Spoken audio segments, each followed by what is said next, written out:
नमस्कार, मैं हूँ संजीव सिंह और आप देख रहे हैं लिच्छवी न्यूज। अभी हम पहुंचे हैं आरजेडी कार्यालय, लेकिन एक जो सहरसा से चल कर आए हैं पिंटू कुमार चौधरी है। इनका कहना है कि उनका जो घर है उसके आवास पे कुछ दबंगई आदमी इनके पड़ोसी है, लेकिन दबंगई करके उन्होंने जमीन कब्जा कर लिया है।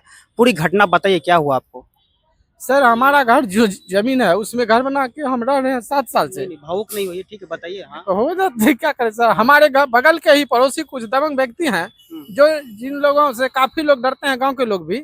और वो आगे से सरकारी जमीन है जो हमारे जैसे आम आदमी जो वहाँ बसे हुए हैं उनका जाने आने का रास्ता वही है, और उसको आगे से जो है जबरदस्ती घेर लिया गया है। बोलता है 5 लाख रुपया दो नंगदारी, नहीं तो जान से मार देंगे। और जमीन बेच के भागने की बात कही जा रही है। इसकी गुहार मैंने थाने में लगाई, एसडीओ साहब के पास लगाई, एसपी साहब के पास लगाई, डीआईजी साहब के पास लगाई, कलेक्टर साहब के पास लगाई, सीओ साहब के पास लगाए। हर जगह आवेदन दे के मैं जहाँ तहाँ थक गया हूँ, और हर जगह का लिखित आवेदन है। एसपी साहब से मैंने जाके 100 परिवार मिला भी, हर जगह मिलते रहा, हर ऑफिस में जाके, फिर भी हमारी गुहार को कहीं नहीं सुनी गई।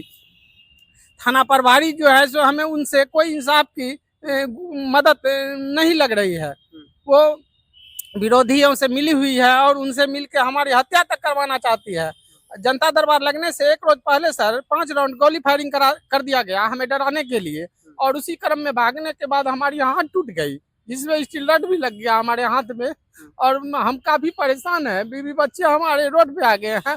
दुकानदारी भी सही से नहीं कर पा रहा हूँ। हमारी छोटी मोटी पशु आहार की दुकान है रहुआ मनी सहरसा में, बड़ी नहर पुला के पास। और स्कूल भी नहीं बच्चे को भेज पा रहा हूँ। 5-6 महीने से स्कूल का भी ड्यूज हो गया है काफी। कहीं ना कहीं परिवार में डर का माहौल है। डर का पूरा माहौल है सर, कब कुछ हो जाए, किसी तरह की घटना घट जाए। दबंग जो है सो ईंट पत्थर फेंकते हैं घर पे आकर के, और अभद्र गाली जो सुना नहीं जाए गाली, वैसी गाली का प्रयोग करते हैं। उस समाज में रहना इम्पॉसिबल है। जब एसपी साहब से गुहार लगाते हैं, लिखित आवेदन देके उनसे भेंट करते हैं और बोलते हैं सर कि ये आवेदन देखिए सर, और आप हमारे पास साक्ष्य में रिकॉर्ड है मोबाइल में सीसीटीवी कैमरा द्वारा, उसको देखा जाए सर कि इस पे क्या कार्रवाई हो सकती है। इस पे भी कोई कार्रवाई नहीं होती है। एसपी साहब से तरफ से हमें किसी तरह की आश्वासन नहीं मिलती है। तो एसपी साहब के पास अब क्या जनता दरबार में गए थे? एसपी साहब के पास ऑफिस में बैठते हैं, वो सारे का आवेदन सुनते हैं जनता दरबार में। वहाँ बैठे रहे, काफी दिनों के बाद आए एसपी साहब और वहाँ जाके मिले। उनका भी रिसीविंग है हमारे पास सर, आवेदन जो दिए वो भी रिसीविंग है। जहाँ भी जो आवेदन दिए सबका रिसीविंग है। थाना प्रभारी जो है सो उनकी लापरवाही के वजह से हमें सारा चीज, ये रिपोर्ट वो सही नहीं करती है।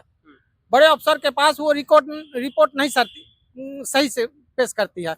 वो होता कुछ है और रिपोर्ट कुछ देती है, जिस वजह से हमें काफी परेशानी का सामना करना पड़ रहा है। आज हमें यहाँ पटना तक आना पड़ा, उस काम की वजह से काफी परेशान हो गया हूँ। आप आरजेडी कार्यालय आए हैं, आरजेडी के कार्यकर्ता से क्या आपको गुंजाइश है कि आपकी सोल्यूशन को कर पाएंगे ये लोग? जी सर, उम्मीद है, इसीलिए उम्मीद है क्योंकि ये भी हमारे बिहार के नेता हैं जो कि जीते हुए भी थे और अभी हारे भी हुए, तो विपक्ष हैं।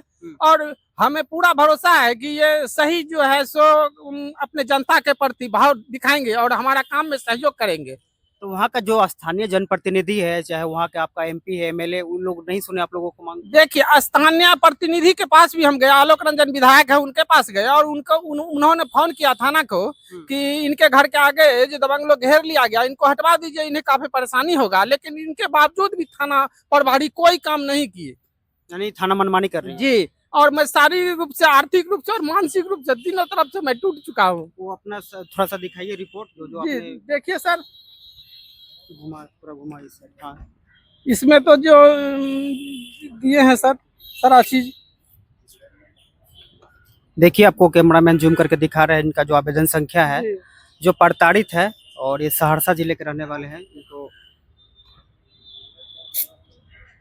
एसपी के पास भी आवेदन किए थे, थानाध्यक्ष किसी ने नहीं सुना है, लेकिन वो अभी आरजेडी कार्यालय आए हैं। और यहाँ से माननीय नीतीश मुख्यमंत्री, जो कि अभी नीतीश कुमार सुशासन बाबू की सरकार है, और देखिए किस तरीके से उनका सुशासन काम कर रहा है, आपको दिखा रहे हैं। देखिए पूरा अपना फाइल जहाँ जहाँ इन्होंने जी, जहाँ अपने जहाँ गए थे, और एक जहाँ तक कोशिश हो सका सर, इनको खास बीवी बच्चे के साथ मीडिया तक में भी गए। मीडिया में भी न्यूज चैनल चलाया कि भाई इनके घर के आगे घेर लिया था लोग, आप इनकी मदद कीजिए। और थाना में उन्होंने भेजा, खबर भेजा और वीडियो भी थाना को भेजा, लेकिन तो पर भी थाना प्रभारी कोई काम नहीं किया। और थाना प्रभारी बोली मीडिया पे भी केस होगा और तुम्हारे पे भी केस होगा, जो कि साक्ष्य है मीडिया भी उस कर्म में। और थाना में भी जब डीएसपी साहब बोले कि जनता दरबार कर्मचारी के पास जाओ, तुम कर्मचारी के पास जाओ, तो कर्मचारी के पास जाने की जब बात कही गई तो क्या कहते हैं, मुझे एक नोटिस मिला कि जनता दरबार लगेगा बनगांव थाना में। तो 5/4/2025 को जनता दरबार की बात कही गई। तो हमें जनता दरबार गए 5/4/2025 को जनता दरबार गए। वहां जैसे हम गेट पे गए तो अपना एक फोटो खिंचाया कि हम थाना आए हुए हैं, एक छोटी सी हमारी वाइफ वीडियो बनाई, और फिर जनता दरबार गए। तो 12 बजे तक जब 12:30 बज गई तो अंदर से कोई स्टाफ आए थाना के और बोले आज जनता दरबार नहीं लगेगा। तो जनता दरबार नहीं लगेगा बोले तो वहाँ 2-4 व्यक्ति थे जनता दरबार में जो आए हुए थे, उनके साथ मैंने एक वीडियो बनाई, जिन पे प्रशासन उग्र हो गई कि तुमने वीडियो क्यों बनाया थाना में।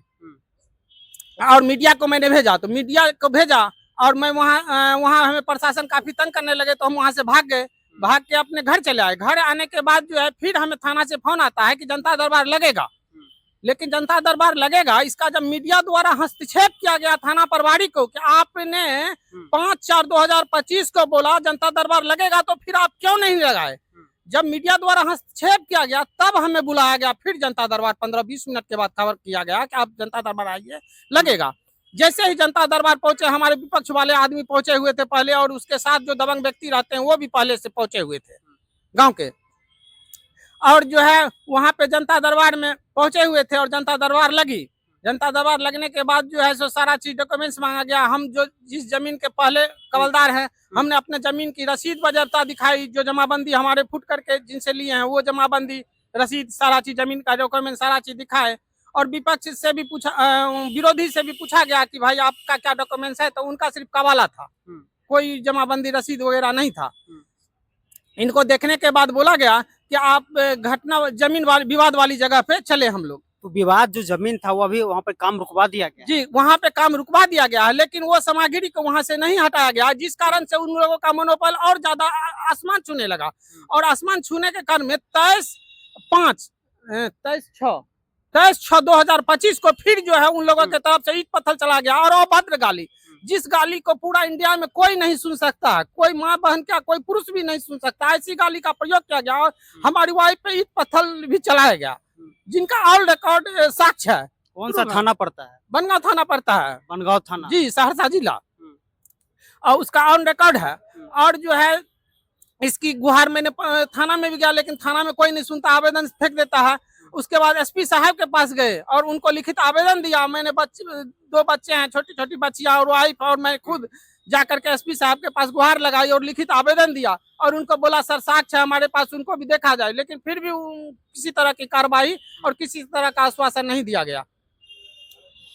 तो ये देखिए सहरसा जिले से आए थे पिंटू कुमार चौधरी। इनका कहना है कि बनगांव थाना है जो सहरसा जिले में पड़ता है, और माननीय नीतीश कुमार पीड़िता की केस नहीं सुन रहा। पिछले 2-3 साल से इन्होंने काफी परेशान है, और उन्होंने कहा कि मेरा 4 से 5 महीना तक का बच्चा का ड्यूज भी जुआ हुआ है। लेकिन उन्होंने लगातार एसपी डीएसपी तमाम जगह इन्होंने आवेदन किया, लेकिन क्या नीतीश कुमार की सरकार है, कोई दबंगई नहीं चलेगी यहाँ पे।